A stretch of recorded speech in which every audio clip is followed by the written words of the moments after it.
Funding for This Is Nashville comes from you, our listeners, and Music City Prep Clinic, Nashville-based provider for PrEP and offering comprehensive sexual health services in an environment designed to be safe, professional, and shame-free. Learn more at musiccityprep.org. I'm Khalil A. Colonna, and this is Nashville. I've been a bus rider for many years. From my vantage point, taking the bus should be easy. Convenient? Well, that might be a stretch. But it definitely shouldn't be hard to do. A city runs best when all of its residents are able to get from point A to point B with as little difficulty as possible. This hour, we're bringing you a rebroadcast of an episode all about the state of our city's bus system, WeGo. We first aired this episode in October last year after WeGo rolled out some new route and schedule changes. They do this twice a year, and it's never too substantial. Just a refresh on bus routes and scheduling. WPLN special project editor and fill-in producer for this episode, Tony Gonzalez, broke it down for us. Yeah, so there were a few types of changes. For one, there were 7 bus routes that got slightly sort of changed what streets they're using. This is not major. They're not changing where those buses start or end their trips, but they might move over a few streets here and there. 18 other bus routes got schedule adjustments. There was also an expansion for what's known as WeGo Link. So this is when you can use Uber to get to your bus stop, like if you kind of need to make that initial connection. So that only is available in certain areas in the city, but they expanded that. So there's now 5 bus routes where you can take an Uber for just $2 to get to your initial bus stop. They also expanded access on demand. These are the smaller buses that you might see on the streets. You can schedule those for a pickup. It's really helpful for people who use wheelchairs especially. They extended the hours for the access ride to midnight on weekdays. So if there's sort of a later night activity, now there's a little bit easier way to get that access service. So those are some of the types of changes that they just rolled out. Can you put this into perspective a little bit? Like, what will bus riders actually notice? Yeah, I mean, in the grand scheme, these are pretty small adjustments. I mean, there wasn't like a lot of news coverage of them or, not a lot of public discussion or anything like that. But if you're on one of these couple dozen routes, you're going to want to look at the new schedule book. You can look at that online or you can pick up the printout at the bus station. Okay, so I understand that when WeGo makes changes like this, they also watch pretty closely for several weeks to see how things are working. Now, Tony, you got to go behind the scenes at WeGo to see how that process works up close with WeGo's Deputy Chief Operating Officer, Dan Freudberg. What did you learn? So in his office, he has like a triple computer monitor kind of set up so he can watch all these buses in real time and how they're doing. Okay. There were probably 100 little bus logos on the map on the screen, kind of inching along. They're also color coded, so they show whether the buses are early, on time, or running late. So our vehicle positions update about every 15 seconds with their current locations. So for example, looking at this particular vehicle, we can see that they're about 3 minutes behind schedule, which for us in terms of customer experience, that's good. We don't want to be ahead of schedule because somebody could miss their vehicle. But if we're just a couple of minutes late, then the vehicle's there more or less when people are expecting it. So in this case, you have 2 buses that are maybe going to arrive at the bus stop almost one after another. What can you do about that? You could ask the bus in front to just wait for an extra minute or 2, something that's not too disruptive to the passengers that are already on board. Something else that we're looking at being able to do is use something called transit signal priority, where the bus can actually send a request to the traffic signal to, for example, hold the green light for an extra few seconds to allow the bus to get through. So Freudberg, he said he's been with WeGo about 12 years, and a lot of this type of data is new since he's joined in that time. Mm-hmm. The old method was analog, to say the least. I mean, they would literally have bus supervisors, either riding the bus or going out and watching, kind of like pen and paper, to see whether the buses were running on time. Now they've got kind of the high-tech thing going on. That's a good thing. I mean, I could imagine someone trying to log the buses during a rainy day. It's got to be pretty tough. So they can watch the buses in real time. What does that mean for bus riders? Well, so day to day, I mean, it means that they have the chance to make little adjustments to try to make the bus run on time, right? So, I mean, when I was watching along with them, there were 12 buses along Gallatin Pike, and they could see which ones were ahead or behind schedule, and they can try to make those adjustments in real time. I think the bigger thing, they can then add up all of this data, day after day, week after week, to try to do some analysis. So each month, WeGo says they collect 500,000 bits of data. So that's like every time the bus is making it to a stop and moving along. So they can crunch that into charts and analyze it. And Freudberg, he told me that all of that can go into their routes and to figuring out their schedules. And they can look at things like not just what it takes on a typical day, but also how long does it take on some of the worst days. We have all this new information that we just didn't have access to before. How do we make sense of it all? And saying, okay, well, we've got, 20 terabytes of information from this system here on our network. What do we do with it? So it's pretty clear that, WeGo can still do more with all of this information, but they are trying to use it day to day. It also sends, better data into like travel apps like Google Maps. There's another app called Transit. A lot of bus riders use that one because it shows exactly where their bus is and like how close it is to getting to their stop. So there is more they can do, but they're starting to kind of get into the big data kind of setup. So, you've been reporting on this for several years. Is it fair to say this is a little bit of a passion for you? Yeah, I'm into it. I like figuring out what's going on the streets out there. Trying to just figure out, why is the bus on time one day or late another time? Yeah, I'm into it. WeGo, a lot has changed over the past few years since you've been covering this. Can you walk us through a little bit of WeGo's timeline? Yeah, I mean, just as a reporter here, I think, the big thing people think about back in 2018, that's when there was this mass transit referendum. This was like huge proposal.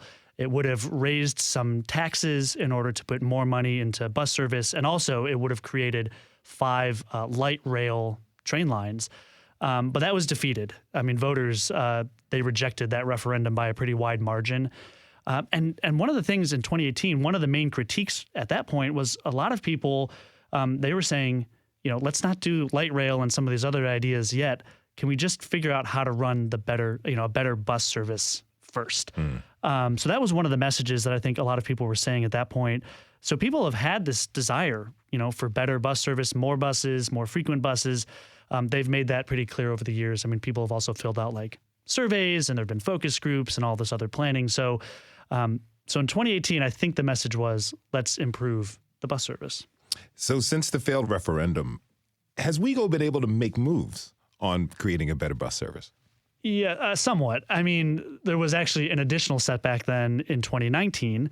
So WeGo actually had to cut back instead of adding more bus service. They actually had to cut back. There just wasn't enough funding that year, so they actually eliminated some bus routes.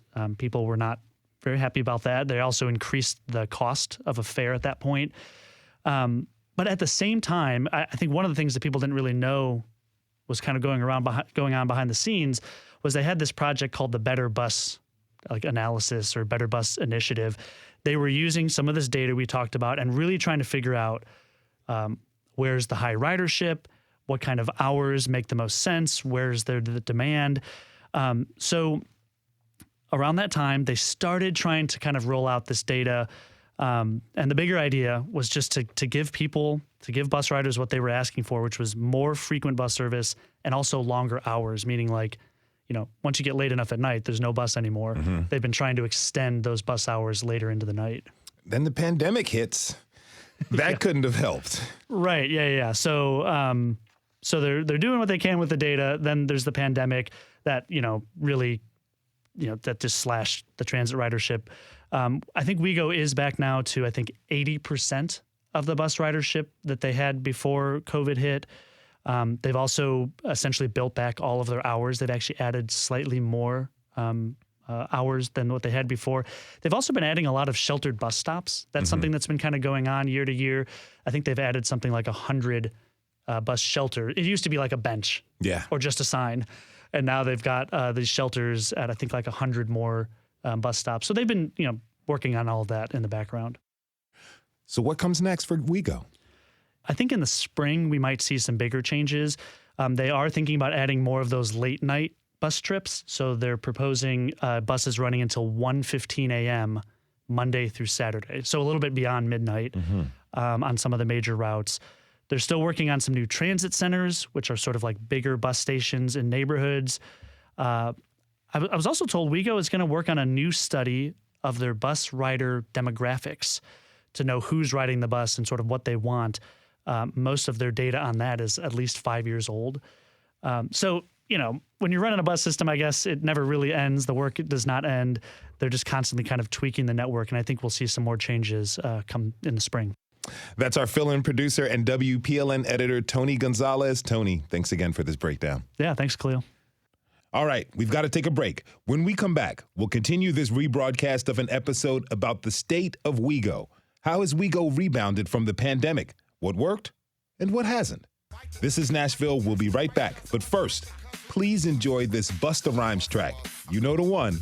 Do the Busta Bus. The Busta Bus. Rockin' to the beat. Yeah.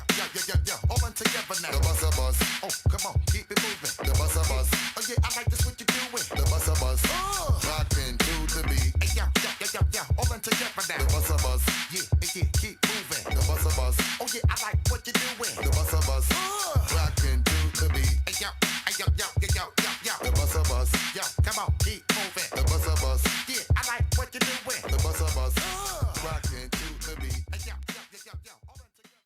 Funding for This is Nashville comes from you, our listeners, and Music City Prep Clinic, Nashville-based provider for PrEP and offering comprehensive sexual health services in an environment designed to be safe, professional, and shame-free. Learn more at musiccityprep.org. I'm Khalil Ekalona, and this is Nashville.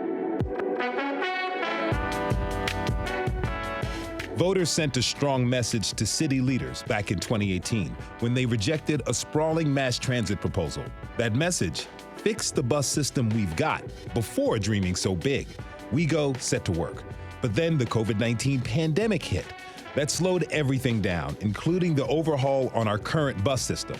It all but crushed ridership. But last year, ridership rebounded by 80%. This hour, we're re-airing our October episode all about the state of WeGo. And our next guest certainly knows a lot about all of the above. Trey Walker is WeGo's Chief Development Officer, and he joined us in studio last fall. Good afternoon. Good afternoon to you, my friend. So, all right, I know you work at WeGo, but I have to know this. Do you ride the bus? I do.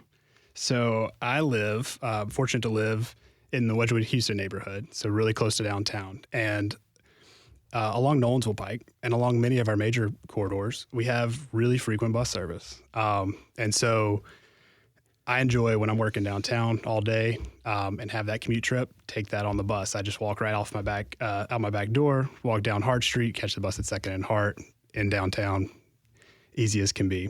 On the trip home, the stop's even closer because I'm on the 4th Avenue side. So I just hop right off at Rains Avenue and I'm home. Okay, I need you to be completely honest. Are you pleased with the service? On major corridors during our peak hours, service is convenient, service is fast. The areas where we're looking to improve are how do we provide that frequency that makes those easy connections. You know, the trip I just described to you is a very direct trip. It's from a couple miles out of downtown to downtown.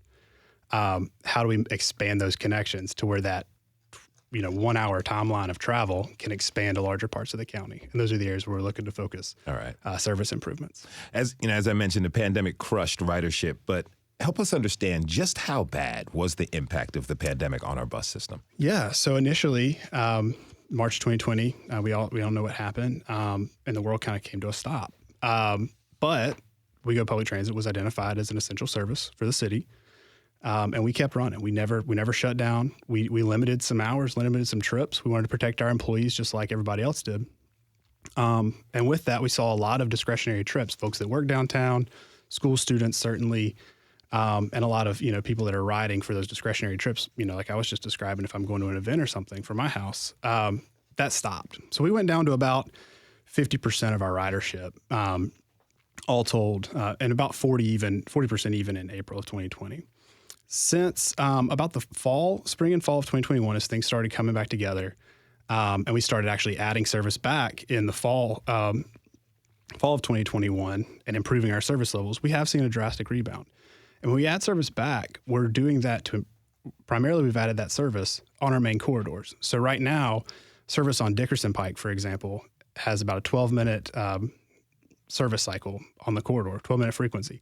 That's half of what it was pre-pandemic. So we've been able to reallocate our resources that were maybe for commuter patterns that aren't quite within Davidson County, that aren't quite the same. Maybe some local routes that were serving, kind of in neighborhoods and doing long circulator trips. We were able to focus that on our main corridors, and we saw a really quicker response in our ridership along those corridors. So right now, present day, on Saturdays and Sundays, we're above pre-pandemic levels. Okay. And on weekdays, we're at about 85% of pre-pandemic levels. So we've been able to make those frequency improvements. And if you're on a main corridor in Nashville, bus service today, particularly during those peak hours, late at night, service tapers off a little bit, but particularly during those peak hours, service is more frequent than it was 3 years ago. So, I encourage everybody to take a look at, the transit app and our schedules and see, are there some convenience trips that were there that maybe you weren't relying on transit to provide that option beforehand. You gave us a little bit of an example, but what was going into the thinking of how WeGo worked to rebound from the hit caused by the pandemic? So a lot of it was kind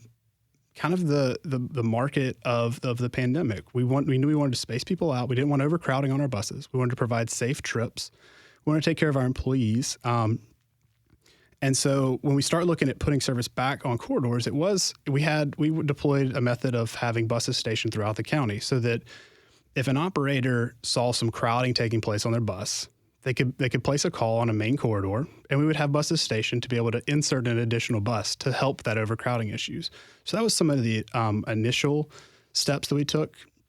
And as we continued that, we saw service trends come back and service come back on the main corridors. So those essential trips, the folks that never stopped riding transit, the grocery store clerks, the hospital attendants, things of that nature that never left public transit, they continued to ride. And then we continued as we added frequency to those main corridors, seeing ridership rebound faster on those corridors, which also helped, with any sort of overcrowding potential and things of that nature. Earlier in the show, our fill-in producer, Tony Gonzalez, talked about the multi-year effort to try to add more frequent buses and longer hours.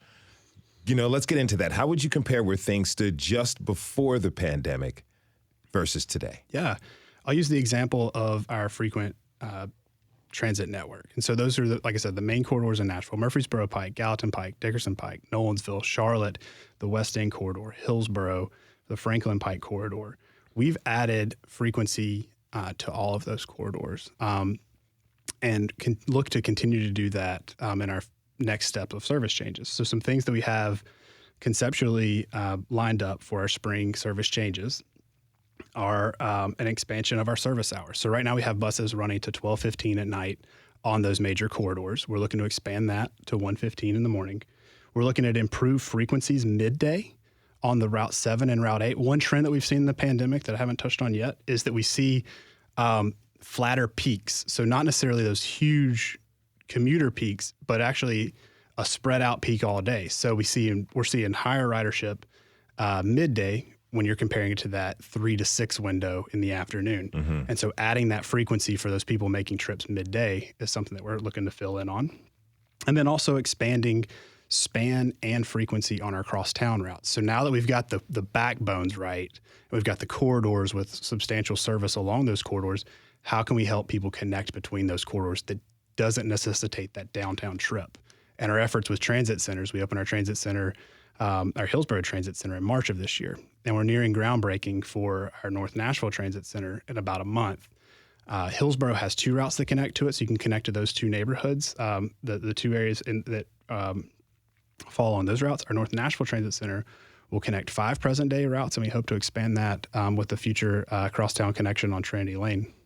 Now I'd like to bring in a bus rider. Beth Sims has been making the commute from Spring Hill to Vanderbilt for 15 years.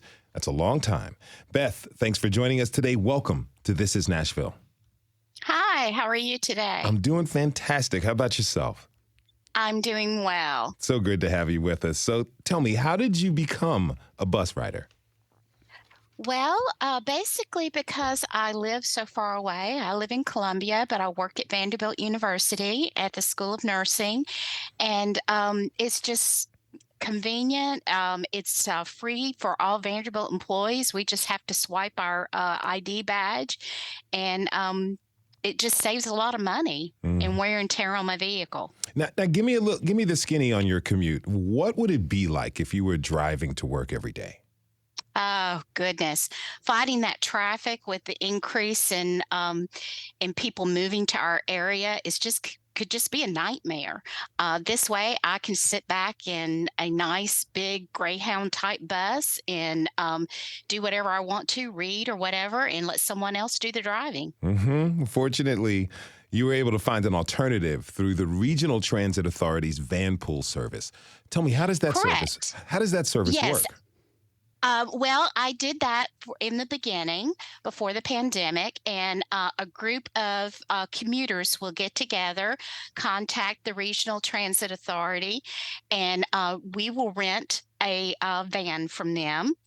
And they also give us a gas card as part of that. We all, whoever rides the van, split the cost of that every month. But the downside to that is it's not free, and everyone has to share in doing the driving. That could be difficult to schedule, huh?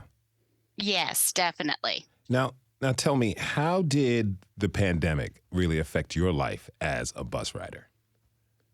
Well, it sent me home for 18 months. We all had to work remotely, so there was no commute because we just all worked from home. If you're just tuning in, this is Nashville, and I'm your host, Khalil A. Colonna. We're talking this hour about our bus system and how it's rebounding from the pandemic. Trey Walker from WeGo is still with us. We got a tweet at This Is Nashville from a user, woo_10. Please ask Trey what we are doing to prevent bus bunching. It's extremely bad on Murfreesboro Pike. Sometimes there will be periods of 30 minutes where no bus comes, and then 3 buses come within 10 minutes. Yeah, it's definitely a difficult scenario. As we're talking about commuting patterns and how we've seen our roadways get more busy as we've come in maybe the last year or so. So when we're monitoring our on-time performance, we were in the mid 90s, and as an agency, we're looking to be in the upper 80s. Looking at that schedule predictability. We were up in the mid 90s when the roads were clear, right? You can run an easier service when there's not as much competition out there, not as many vehicles in the same lane space. Over the last 6 months or so, we've seen that drop back into that upper 80s range. And one of the side effects of that is that bus bunching. And I think to the segment earlier regarding some of our technological solutions and how we manage our headways and that spacing between buses and shifting from more of a schedule-based model to an active-based model, particularly when we're looking at service as frequent as 10 minutes on Murfreesboro Pike and potentially going more frequent than that. It really becomes more important to know, okay, my bus is coming in 6 minutes as it is, I've got to be at the bus at 12:35, So it's definitely a challenge right now as the roadways are becoming more congested, and something we're looking to deploy within pilot programs that we can take countywide, as we referenced in the previous segment on Charlotte Pike. All right, so Steve Bland, WeGo CEO, said that he wants bus service to be so dependable that people can throw away the bus schedule and know that if they walk up and go to a bus stop, a bus will soon arrive to pick them up. It's quite an ambitious idea. Can the city make it to that level of service? It's ambitious, and it's something that I personally witness when I'm riding the 52 near my house. I don't need to worry about that. And that frequency, having that frequency it's freedom to your trip. I can tell you that, because if something happens, if you're a couple minutes late out the door and then you got to wait 20, 30 minutes, that can really hurt your commute, hurt your ability to get around.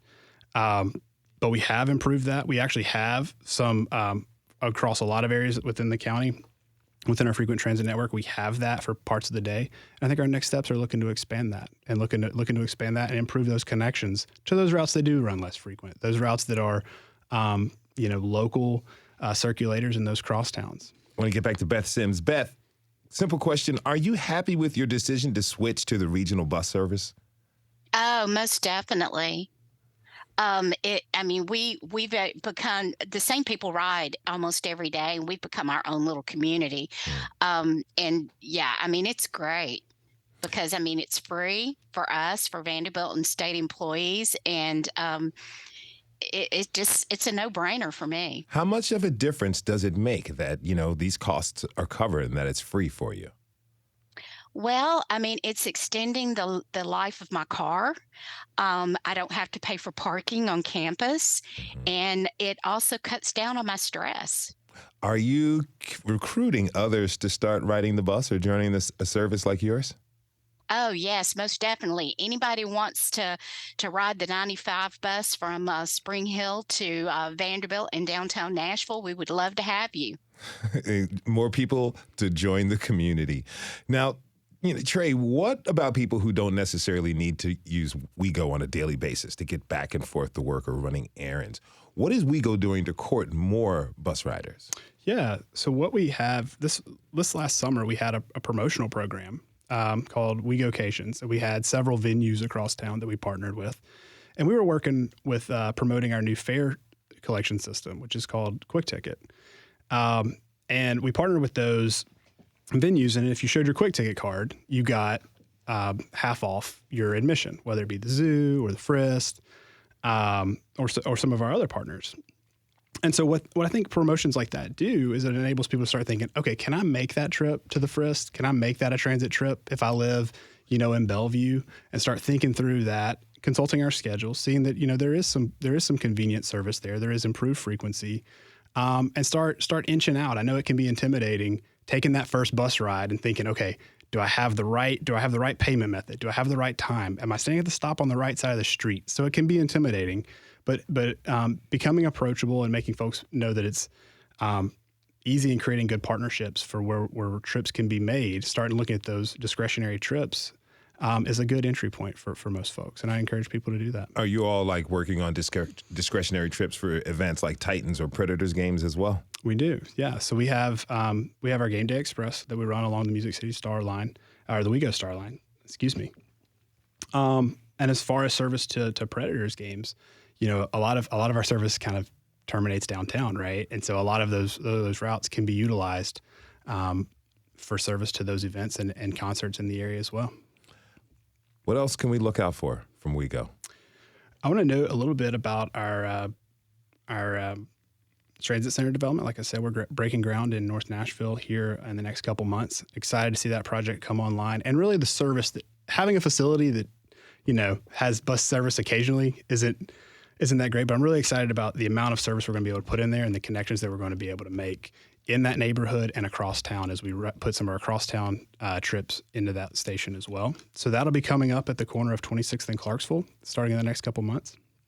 And as what was mentioned earlier, we're really moving a lot in our partnerships with the Nashville Department of Transportation on bus stop improvements. We've improved about 35 stops within the last 14 months alone, and have another 35 to 40 in the works. And a lot of those are in concert with pedestrian safety initiatives with Nashville Department of Transportation. On the 12th Avenue Bikeway project that's taking place on our Route 17, we have about 14 stops that are being improved as part of that project. We're going to come alongside NDOT and provide solar lighting and shelter and bus stop amenities. But all that's improving that pedestrian environment, once again, making it less intimidating to get to our pikes where we have frequent service that can move people conveniently. All right, we got another tweet at This Is Nashville from Twitter user Tommy Line Weaver. Quote, I've studied the Netherlands. Most towns and cities are designed around buses, trains, biking, and walking. In the U.S., everything is car-centered. How do we fix it? Government overrides the voters. Trey, this is a really big question. So what are your thoughts? So Nashville is laid out, it was a dense local areas as it developed, but also did kind of evolve kind of that mid-century car-centric environment. So we kind of have tight right-of-ways. And as we start to emerge from downtown environments, really sprawling areas. And so it's a difficult combination for our transit service. And so it's how do we keep things predictable? How do we have space to be able to operate, to have lines that are focused on those corridors? And then how do we have that reliability when we start getting out of town? Because if you get bogged up downtown, you don't have that reliability out of it. And so how do we have that reliability and those station accommodations in the more suburban parts of our county and our region that people can hop on and feel safe? Trey Walker is the Chief Development Officer at WeGo. He was joined by Beth Sims, Spring Hill resident and longtime bus rider. I want to thank you both for being with us today. Really appreciate it. Thank you very much. Thanks for tuning in for this rebroadcast of our October episode about the state of WeGo. When we come back, we'll invite a few more experienced riders into the conversation to get their thoughts on the latest updates and ask what they'd like to see change for the future. We'll be right back. This is Nashville.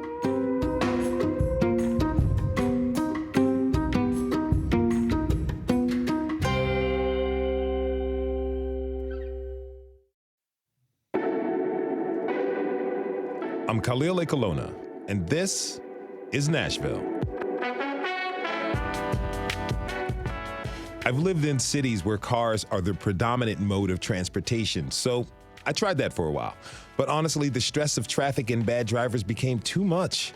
For me, it was no way to start the day or end it. So I take the bus. While it's not hassle-free, I found it a lot more pleasant. And if you're like me and grew up riding the bus, you know it's kind of a rite of passage, a measure of freedom and responsibility to get to where you need to be and be safe while traveling.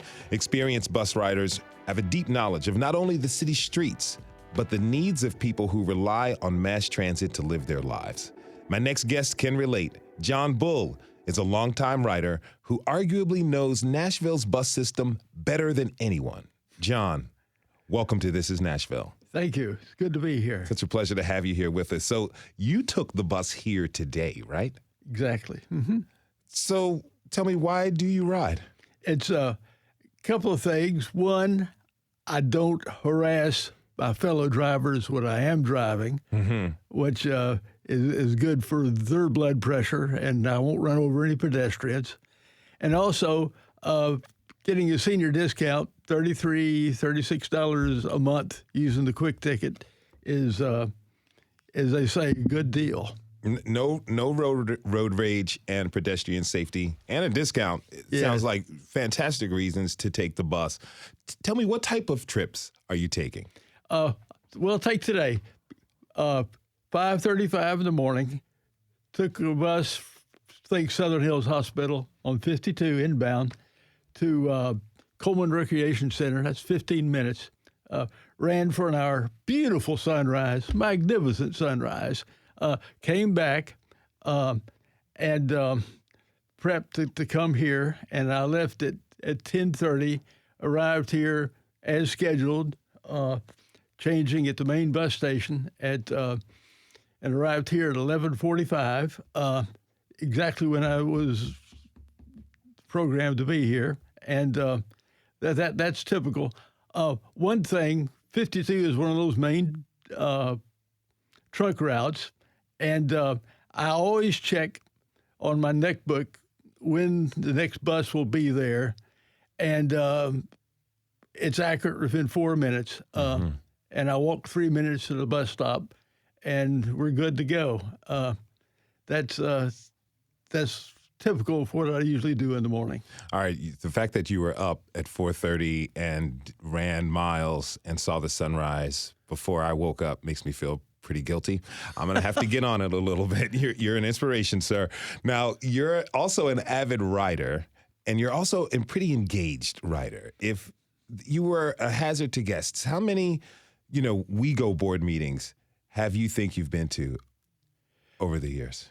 Started after people decided they did not want to fund rail, my take on it. Ever since then, I had been to all the WeGo board meetings without exception until COVID raised its head. And I would make a public comment, some suggestions, some ideas. What is now Route 75, I think my input had a lot to do with that. I think some of my input at the WeGo meetings to extend the hours, that was also that was some input. It's I think it's a positive thing to have input to the board. It's so they know what the riders think and feel. Yes, sir. One of the positives, and this is not a slam on WeGo, I'm holding up a $2 bill, is Metro needs to properly fund the mass transit system. We've had a half century, in my opinion, of inadequate funding, and that's something that needs to be addressed. That's something that needs to be addressed. All right. I want to bring in my next guest, another bus rider. Lisa Kim is a senior at Hume Fogg High School and is a member of WeGo's Public Transit Youth Action Team. Lisa, thanks for being here. Welcome to This is Nashville. Hi, thanks for having me. Such a pleasure to have you with us. So tell me, how often are you riding the bus? So I've been riding the bus since middle school, specifically since 7th grade. And I would always ride the bus after school to my mom's workplace. So my parents work near Vanderbilt and they don't have the time to pick me up after school and bring me back home or anything like that. So since middle school, my sisters and I have been riding the bus to my parents' workplace nearly every single day, 5 days every school day. Now, take me back to 7th grade. Do you remember your first experience riding the bus? Yes, I was slightly scared, but luckily I was doing with friends, so I could depend on them.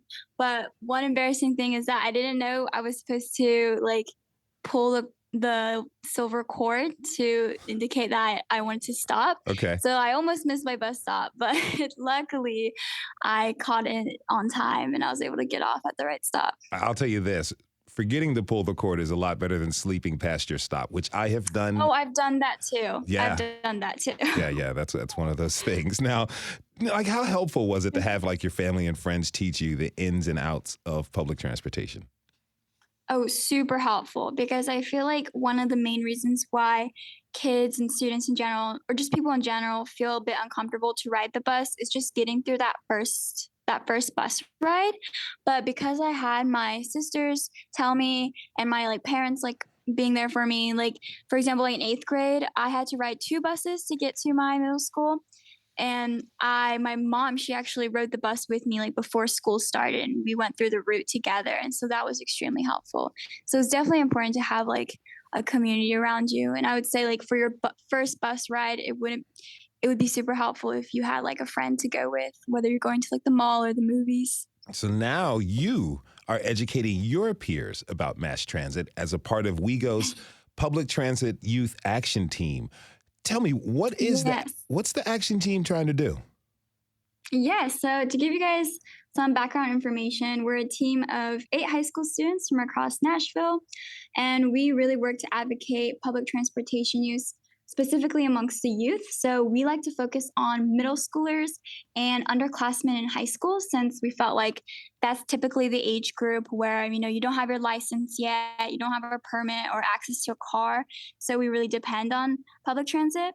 So we like to focus on promoting the use of Stride, which is a program where you get your school ID, but it also doubles as a free bus pass. So a lot of students don't know this, but you can use your school ID to scan and ride the bus for free. Mm-hmm. And in the past, what we've done is we've created surveys to figure out, why are some kids hesitant to ride the bus? And from these surveys, we've learned that number one thing, kids just don't know how to ride the bus. That's not something that every school, every middle school, high school teaches people. So at Hume Fogg, riding the bus is so common that even during orientation, we have a quick segment of how to ride the bus. So we want to work towards getting into contact with middle schoolers, especially this year since we're more in person, and get in contact with middle schoolers and go to their orientations or go to their after school programs and teach kids how to ride the bus. And another thing we've gained from those surveys is that we've learned that a lot of kids' parents are actually extremely worried for the kids' safety. And I feel like major reason is because there's just a lot of negative stereotypes about the bus, whether it's the cleanliness of the bus or the safety around it. So we try to combat that by posting social media posts where we break down stereotypes and also try to explain how to ride the bus. And we've even gone over the better bus plan, like breaking that down to allow the youth as an audience to learn more about, the lack of funding that we have and some improvements that we'd like to make. So, we've collected surveys. We like to post social media. We've also even created a YouTube video last year, which was super fun, where we got to actually get on one of the WeGo buses and film a video on specifically how to ride the bus and which apps to use to plan out your bus routes and all that stuff. So. Awesome. Yeah. If you're just tuning in, this is Nashville, and I'm your host, Khalil Akolona. We're talking this hour about Nashville's bus system. I want to bring in another bus rider. Stacey Irvin is a photographer from East Nashville who lives with multiple sclerosis. She's used Access Ride to schedule trips. She actually recorded her first trip for a previous episode of ours that aired in July. But this is her first time as a guest. Stacey, thank you so much for joining us. Oh, thank you for having me. Such a pleasure. So, I understand you've not scheduled rides lately on Access. Why is that? I've had more family in town, and so they are able to transport me, and also just dealing with kind of heat intolerance through the summer, spending a little less time getting out and about. But I love utilizing Access Ride when I don't have someone to take me somewhere, or if I want to save a friend a trip and I can meet them, wherever we're going. It's been so convenient. And I drive like a little motorized chair. And, to just leave my front door and drive up my driveway and onto the platform, and they raise me up and lock me into place with the belt so my chair is secure and I am. It's just great. The drivers are really friendly and helpful. So it's a wonderful service. So I would fair to say that you plan on continuing to use the Access service, huh? I do. Yeah. As long as I can. And I'm hopefully getting a even fancier power chair that it'll be too heavy for friends to fold up and put in the car. The one I have now is about 60 pounds, and it's easy for friends to take me if I'm not using Access Ride. But if I get a little more comfortable chair in the future, I don't have my own van for that, which I may get at some point. But Access Ride definitely will be key for a heavier chair. Now, Access Ride is helping you out a lot, and I'm glad it's working.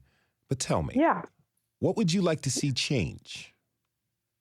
Well, I have to say probably the ticket system.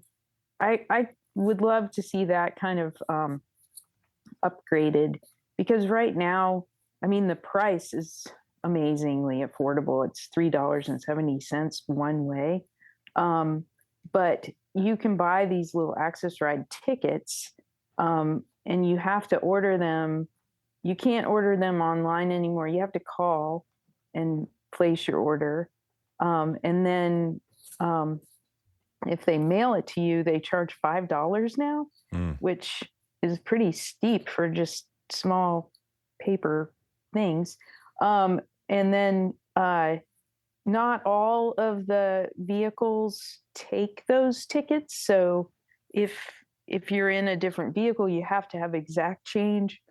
Or if you are in a Access Ride shuttle that has the little kiosk thing, they can give you change, but in the form of a ticket that has like maybe 30 cents or whatever the change was. And it's just complicated. So I have like little ticket stubs with change on it. I have a bag of quarters and dimes and nickels. And, I'm trying to always have exact change. And then if I want to avoid the $5 mailing fee, someone will have to go down to the main terminal to pick up the tickets, and they're going to have to figure out a place to park, to get it. So for someone who can't drive themselves and would have to rely on, I think, it would be nice to have an app I could buy, they could scan on my phone or, just kind of bring it up to date. To make the payment options and ticketing process a lot more easier and a lot more streamlined for you. So, yes, John Bull is still with us. You are a master bus rider. I'd like to hear, what changes from WeGo have you noticed that have really been helpful? Well, the big deal is the main line I always take to get out from a place. 52 is running much more often and much later, and I'm looking forward in the spring when the last bus will leave downtown, the central station at 1:15. I'm looking forward to that. The crosstown routes, they are not completely running as late, or for that matter, on the same day as the trunk lines. For example, 77, which goes by the magnificent soccer stadium at the fairgrounds. 77 goes right down through the front entrance, but it's not running on Sunday where they play a lot of the games. When the crosstown connectors get up to the same frequency and extension as the trunk lines, those are the two things. And of course, the using Uber to get to the bus stop is a good deal. Give me the one change. I've got about 2 minutes left, and I want to get to Lisa really quick. Give me the one change you would like to see WeGo make, the top priority for you. To fund fully the Uber ride to the bus stops in the zones. Now, Lisa, you've been riding the bus for years. You've been educating your peers on how to ride the bus. Tell me, what are some changes you would like to see from WeGo as far as making the mass transit system experience better for everyone? In addition to just like increasing frequency of buses, I would like to also like address like if certain bus stops don't really have like sidewalks that make them accessible to get to. And I feel like that's a really big issue, because if it's not safe to walk to a bus stop, then it's difficult to get there and to ride the bus. So that, in addition with having more transit areas where people can wait for their buses, because sometimes whether it's due to weather or something like that, they're just the benches, there's not enough benches to fit everyone. So I would say, focusing on sidewalks and safer bus stop areas. Okay, so I have this question. I'd like each of you to respond, either agree or disagree. In all the cities I've lived in during the holiday season for about 2 weeks, all mass transit is free. John, do you agree with that idea? Yes. Lisa? Yes. Stacey, how about you? Yes. All right, so there we have it, the poll of expert bus riders and this one humble host's opinion. Possibly WeGo can present some free bus rides during the holiday season for everyone. I want to thank all of my guests for being with us. Master bus rider John Bull. He was joined by Hume Fogg Senior Lisa Kim and photographer and East Nashville resident Stacey Irvin. Thanks to you all for being here, and I'll see you all on the bus. We're going to go out today on the bus song by artist Jay Som.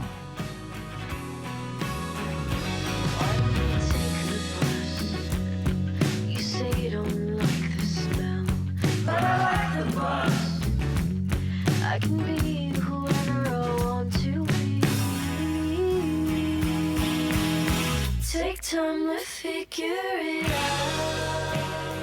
Thanks for tuning in for this rebroadcast of our October episode on the state of WeGo. We'll be back tomorrow with a brand new show for you, all about electric vehicles. Tune in. This is Nashville is a production of WPLN News and Nashville Public Radio. Listen back at thisisnashville.org or wherever you get your podcasts. Our producers are Steve Harouche, Tony Gonzalez, Rose Gilbert, and Magnolia McKay. Our digital lead is Anna Gallegos-Cannon. Michaela Elias is our technical director. Our executive producer is Andrea Tudhope. The masterminds behind our theme music are Laurent and Namir Blade. And the conversation doesn't end here. Tweet us at This Is Nashville. Find us on Instagram and let us know what you want from our show by filling out our quick survey online. This is Nashville. I'm Khalil Lekolona. We'll see you tomorrow, everybody. And be good to each other. I can be whoever I want to be. Take time to figure it out.